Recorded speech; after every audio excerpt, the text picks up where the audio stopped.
It usually doesn't happen all at once. Reality doesn't crash down the moment he leaves. At first, it taps lightly, almost politely, as if giving her time to adjust. She barely notices it, because she's still convinced she made the right decision. In the beginning, losing a good man feels like relief. Less accountability, less emotional responsibility, less pressure to show up consistently. She finally feels like she can breathe again. She tells herself the relationship had become routine, that it lacked excitement, that she needed something different.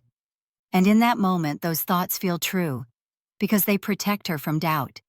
A good man doesn't leave chaos behind. He leaves calm. And calm doesn't feel like loss until it's gone. Life moves forward. She stays busy. She fills her days with conversations, plans, attention, and distractions. From the outside, she looks fine, maybe even happier. But this is where reality starts to work quietly. Small moments begin to feel heavier. Decisions feel more overwhelming. Her emotions feel sharper, harder to regulate. The emotional buffer she once had is no longer there. That's when she starts noticing what she lost. Not consciously, but emotionally. Alena's psychology explains this clearly. Women don't miss men immediately. They miss emotional consistency, and consistency only becomes visible in its absence. She notices that no one listens the same way. No one stays calm when she's emotional. No one grounds her when life feels unstable. The connections around her feel loud but shallow. She might tell herself she's just adjusting, that this is normal, that she's independent and strong. But independence doesn't replace emotional safety. Reality hits hardest during stress, when something goes wrong, when she feels misunderstood, when she's overwhelmed and realizes there's no one who knows how to steady her anymore. That's when the memory of him surfaces. Not the arguments, not the disagreements, but the way he stayed present, the way he didn't escalate, the way he didn't abandon her emotionally. This realization is uncomfortable because it reframes the past. What she once called boring now looks like stability. What she once saw as predictable now looks like maturity. What she once took for granted now feels rare. And this is where reality starts to hit hard. She understands something painful. The good man didn't leave because he stopped caring. He left because he stopped being valued. He stayed longer than most would have. And when he finally walked away, he did it quietly. That quiet stays with her. There's no dramatic ending to fight against. No chaos to blame. Just a steady absence that doesn't explain itself. This is when regret begins. But not the dramatic kind. It's subtle. Reflective. It shows up as late-night thoughts and sudden pauses. As moments where she wonders if she misjudged him. Did I expect too much? Did I confuse peace with boredom? Did I assume he'd always be there? These questions don't demand answers. They linger. Reality hits again when she compares.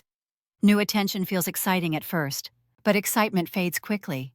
And when it does, she notices the difference between intensity and consistency. Consistency doesn't thrill, it stabilizes. And once it's gone, the nervous system feels it. She realizes she's more reactive now, more anxious, more easily frustrated, because the emotional grounding she once had is missing. A good man doesn't just love. He regulates. He absorbs stress instead of amplifying it. He creates emotional structure without control. And when that presence disappears, life feels louder. This is why the pain comes late. You don't feel the loss of calm until chaos becomes familiar. She may try to replace what she lost. Not consciously, emotionally. She looks for patience in others, for steadiness, for presence. But replacements rarely feel the same. Not because the good man was perfect, but because he was consistent. Consistency is invisible while it's there, but unforgettable once it's gone. This realization brings guilt. Not guilt for hurting him, but guilt for misunderstanding him. She recognizes that she treated something rare as if it were guaranteed. She assumed emotional safety was permanent. She didn't realize it required appreciation. That guilt doesn't scream. It sits quietly behind her thoughts. She might reach out, casually, indirectly, a message that sounds friendly, a check-in that feels harmless. Not because she wants to rebuild immediately, but because she wants to know if the door is still open. Often women don't miss the man first. They miss the option of him. Knowing a good man is still there feels comforting. Knowing he's gone makes the loss real. If she senses he's changed, something shifts inside her. His energy feels calmer, more centered, less attached. And that difference hurts more than rejection. Because now she understands. She didn't just lose a relationship. She lost access to emotional stability. Alena's psychology explains this simply.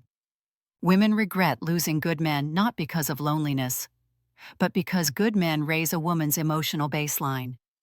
Once you experience that level of calm, life without it feels heavier. This is why some women carry regret quietly for years. They don't talk about it, they don't dramatize it. They simply remember.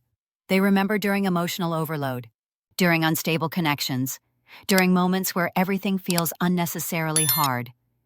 The good man becomes a reference point, not because he chased, not because he begged, but because he left with dignity.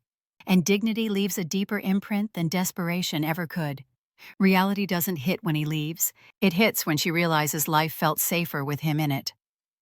And by the time she fully understands that, he is no longer the same man. He has grown, he has healed, he has moved forward. And that is the hardest part to accept.